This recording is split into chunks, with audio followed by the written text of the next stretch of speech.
For by grace you have been saved through faith. And this is not your own doing. It is the gift of God.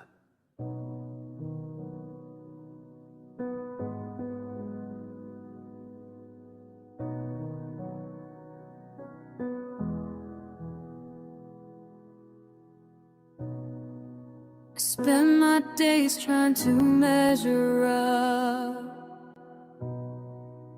counting deeds like they'd be enough, running fast but getting nowhere.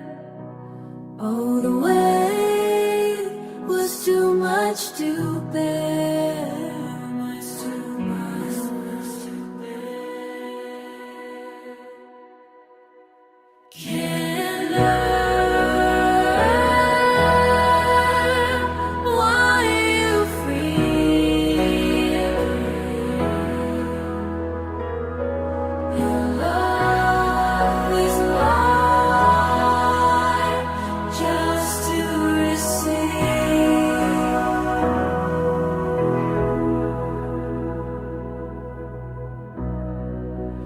Thought I had to prove my worth,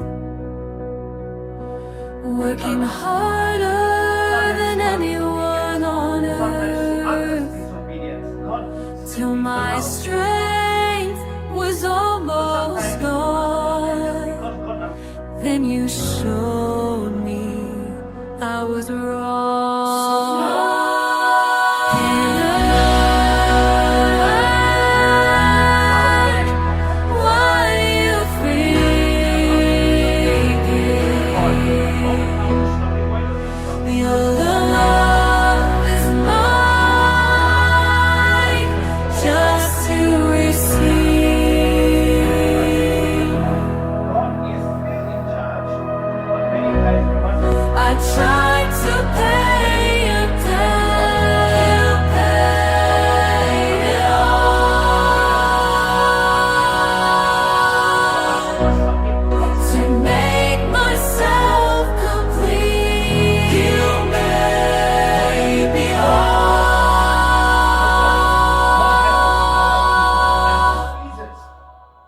Even though God permits, Can earn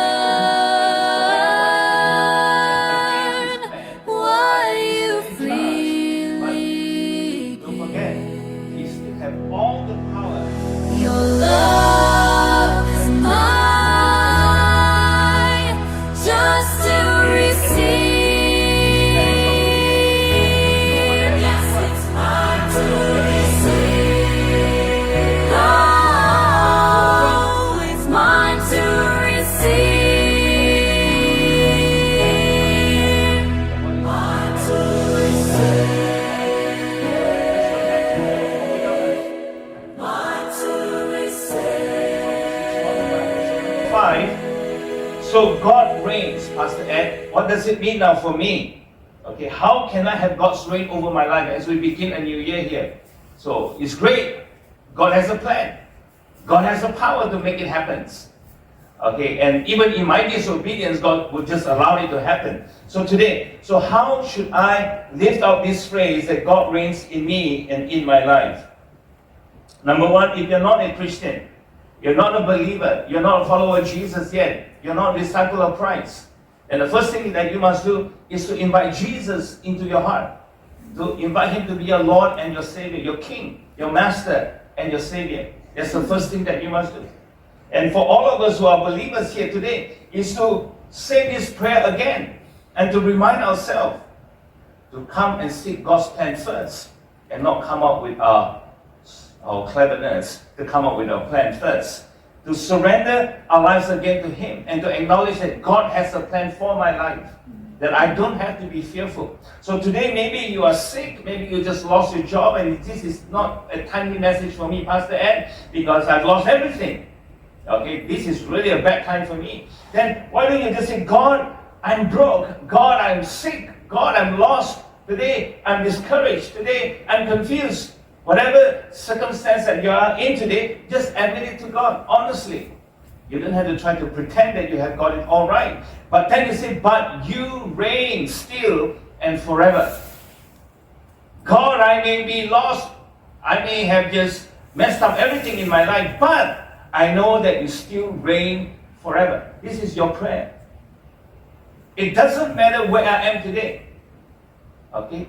But I just simply acknowledge and invite God, you still reign forever. And that's the beginning of walking towards a life that says, God reigns in me. Alright, and finally, the third prayer, chapter 5, verse 21. Restore us to yourself, O Lord, that we may be restored. Renew our days as a whole. You notice the word O Lord again. This is the third O Lord. The third prayer. Restore us to yourself. What is the word restore? Restore is going back to where you came from. It's turning back. Restore means to revive.